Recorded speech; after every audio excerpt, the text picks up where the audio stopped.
want to say thank you so much for inviting me into your home and for taking me out on that amazing walk. It was just so freaking beautiful. Awesome.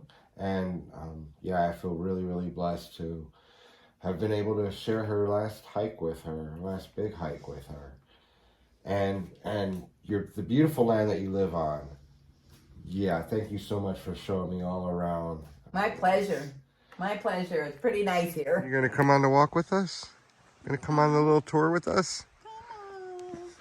Look at her, she's so happy. Oh, give me kisses. Yeah, yeah. Oh, look at her, there she goes. Come on. And there we got Lola. She's the service animal in training. So, my guest, my host, and my friend has agreed to give me a tour of the grounds. And I wanted to show you guys where I've been staying at these last few days. So I hear some water, I gotta go check this out. Oh yeah. Oh, and this water is so clear. Isn't it amazing? This is Incredible. Oh, this is really awesome. I mean, that's deep enough to really be, you know, like a little chill spot. Nice little funnel.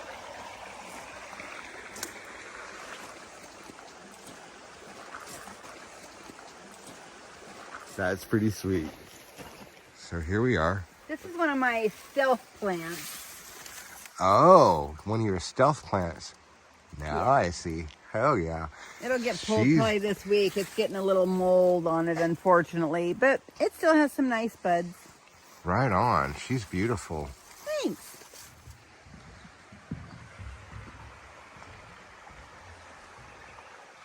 Wow.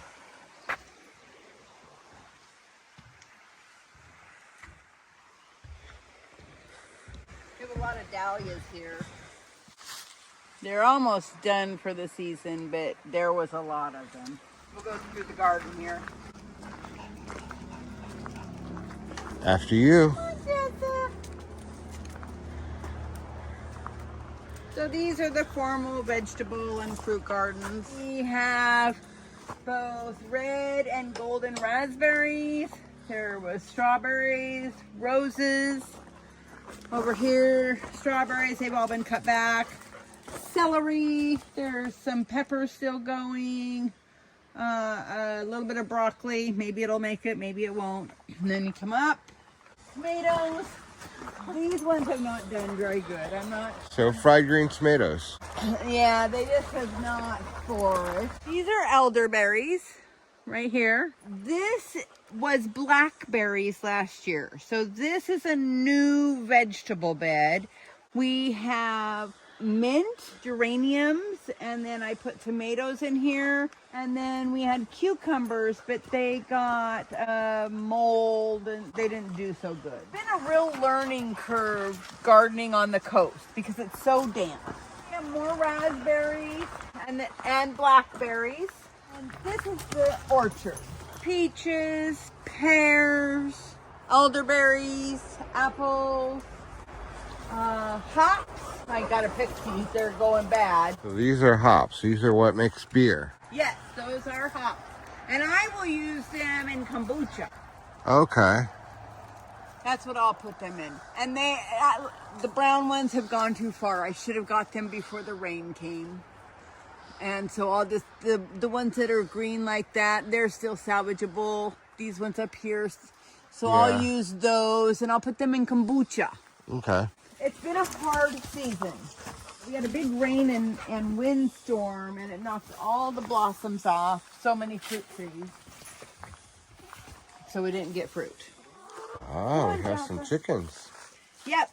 These are the chickens. Well, hi, ladies. And there's a couple, 3 or 4 different varieties, and I can't tell you what they all are. But they lay good eggs. When they lay, they've been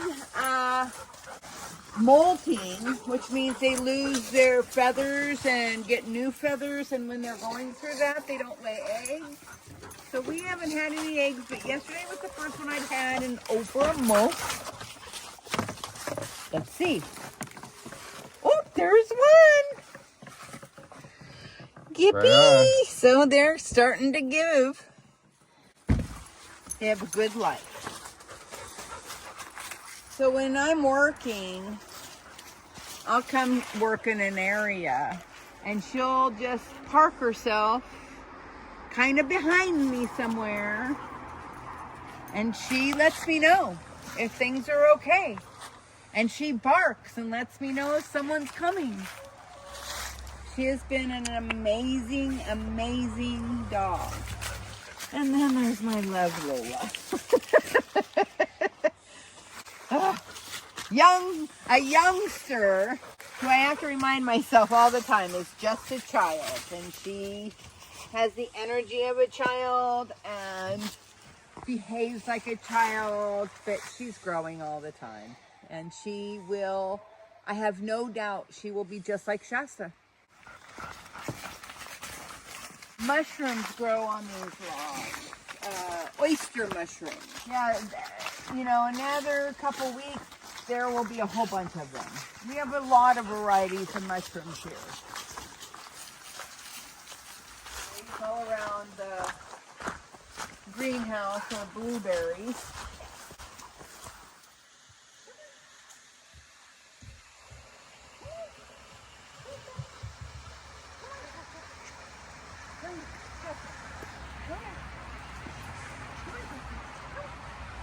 Shasta.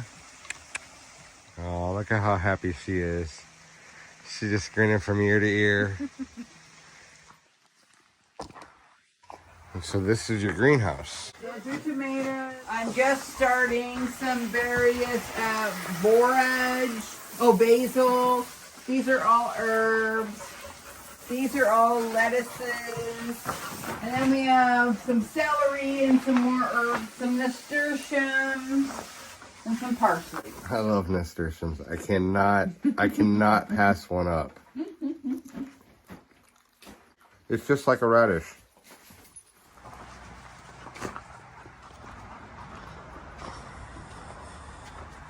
Pretty nice. Very peaceful. Very good for healing. Well, so that's the tour of where I've been for the last, like I said, almost week. Now I'm going to go on inside and try to deal with some of the videos to free up some space so we can film this smoke sesh.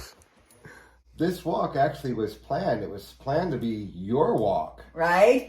And it turned out to be Shasta's walk. And we have been on quite a journey ourselves for the last 9 years together. And yeah, I know. I've been watching. As a matter of fact, you have a YouTube channel. Yes, I do. That's been chronicling what you have gone through just over the last. How long has your YouTube channel been going on? I started that channel, I believe, in 2016. Wow. And I gotta tell you guys, what an amazing journey I have seen this woman go through. So I have complex PTSD, and just in working with Shasta, she was just so smart, and she had just almost this natural ability of knowing when I was having a PTSD crisis and be a grounding comfort to people that are hurting. Yeah, I can totally see that. I can totally see that. What am I smoking on? What was this that you put in there? Some mother tongue, and topped with a little bit of keef. Right on, right on. This mother tongue is a great sativa. Definitely keep me going today. And what are you smoking on? This Blue Dream and the keef. So how long have you been smoking cannabis? I think I smoked my first joint probably when I was about 12. Okay. Is there anything specific, at least these days, that you use it for? Yes, I actually didn't have cannabis in my life really much at all between the ages of about 25 or 28 until 2011 because I was a nurse. Okay. And it wasn't allowed in my profession. Well, yeah. As well as at one point I was married to someone who gave cannabis a really bad name because he fit the description of what people like to say how all cannabis users are, as lazy and doesn't do responsible behaviors and those kind of things. So I gave Kind of it like that. half-baked. Right. Yeah. And so I left it alone because I had children to take care of. And I became unable to work in my profession anymore because of pain and PTSD. That's when I started using cannabis in 2011. And I really got introduced to it as a medicine when I got introduced to cannabis oil. Okay. And that was in 2014. And this is that full extract cannabis oil, FECO or FECO. Some call it RSO. And yeah, there's a whole little topic of discussion on that I'm not jumping up into today. But yeah, full extract cannabis oil. In 2014, I was taking a handful of medications, antidepressants, opiates, benzodiazepines, muscle relaxers, allergy medications, anti-inflammatories. I mean, the doctors, every time I go to the doctor, they were prescribing something new, and yet I was miserable. It was like, here's all these pills. I'm not sleeping. I'm so freaking depressed. I don't want to get out of bed. I don't have any energy. I'm losing relationships. And I was like, this is not working. And a friend at the time said, have you ever heard about cannabis oil? I think it would help you and get you off at least those narcotics, you know, because that's when the big push on getting people off narcotics was going about. And I knew it was going down, and I knew it wasn't good for me, but I was following doctor's orders. I just was trying to check in, but it was making me be checked out. And I started using the cannabis oil, and over a period of about 2 years, I slowly started eliminating medications. What was the most amount of medications you were taking at one point? In a regular day, I was taking about 30 pills. I was taking 12 ibuprofen a day, 60 to 90 milligrams of oxycodone, 3 to 6 milligrams of Xanax, 50 milligrams of Benadryl at night, Zyrtec, 2 at night and 1 in the morning, Robaxin, 500 milligrams 2 or 3 times a day, Fexer. I mean, they just had me so... Yeah. It was awful. And how many are you taking these days? None. From 30 to 0. All because of this? All because of that. All because of this? All because of that. Wow. How much is this? I mean, milligram wise. That's a gram. So that's 1 mil, and with that particular blend that I make using a variety of strains, it has about 600 to 650 milligrams of THC in it, right around there, and it has about 65 milligrams of CBD in it. Okay, and so what's the dosing like on this? So I go through about 650 milligrams just about once a week. Oh, so this lasts you a week? About that. Okay. Depends on my pain levels. If I'm flared up, like, you know, the weather changing has caused a flare, so I might use a little bit more. Right. I might smoke a little more. And so I use one of these a week, but I'll also use a tincture for interspersed. I'll also smoke if I feel, because each one, this takes an hour and a half, 2 hours before you get any effect from it. Right. So, but this gets the deep pain and lasts for hours. Right. So these other two are more like a maintenance kind of way to dose. Right. Or immediate, you know, right. A flare. Right. And interestingly, so this was the day that I used all the forms. I did for my 56th birthday, to celebrate no longer walking with a cane, because I used to walk with a cane. I've been off a cane for 8 months, and I did a 5K. And I wasn't last in my age group or in the whole thing. Wow. So it was a big deal. It was a big deal. I wore cannabis all over me, and I announced going down the streets of Grants Pass that I was a nurse and cannabis had saved my life. Hell yeah. Hell yeah. What strains have you found most helpful? Well, when I was coming off medications, some of the side effects and symptoms that I had from my body trying to get back to homeostasis was my brain was very dysregulated. I didn't really want to add to that too much. AC/DC was introduced to me, which is a high CBD, sativa forward hybrid strain. The terpene profile on it works for anxiety, for pain, helps with appetite because I couldn't eat, because everything. So that was my base. So that's what I made all my capsules from in the early days. And that's also what I use for Shasta, primarily. I grew blueberry muffin, and I love that. I love White Widow. White Widow is one of my favorites. It's so great for pain. Yes. Again, I want to say thank you so much for inviting me into your home. I look forward to coming back up through on my walk up from Tijuana to Canada. Yeah.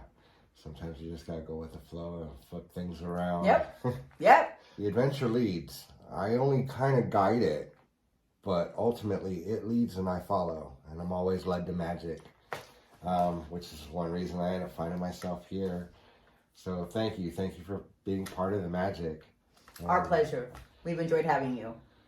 And so, yeah, now I'm at mile 6,683 plus 177, thanks to Debra and thanks to Shasta. All right, y'all. Keep watching. I'll keep showing you the magic. Where are you? It's your hit. Don't make me smoke all this weed by myself. Come out and walk 1 mile with me, and I will show you magic.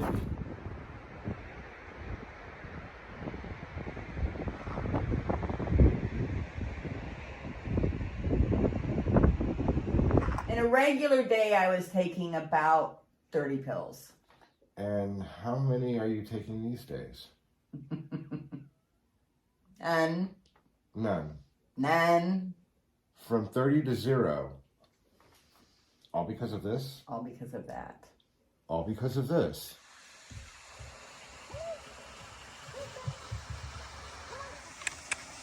Oh, look at how happy she is. She's just grinning from ear to ear. Pretty nice. Very peaceful. Very good for healing. Much love and much peace, you all.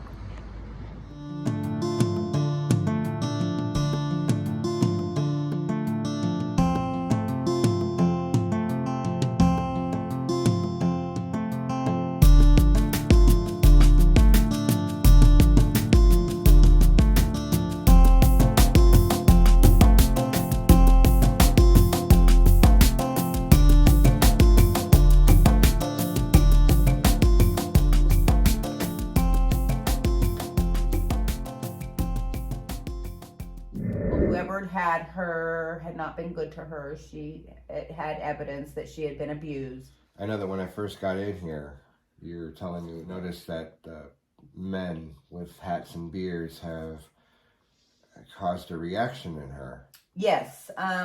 So one person that I knew, and when I first got her, recognized her from the streets of Grants Pass. She had evidently belonged to a homeless person who wore a hat and was bearded.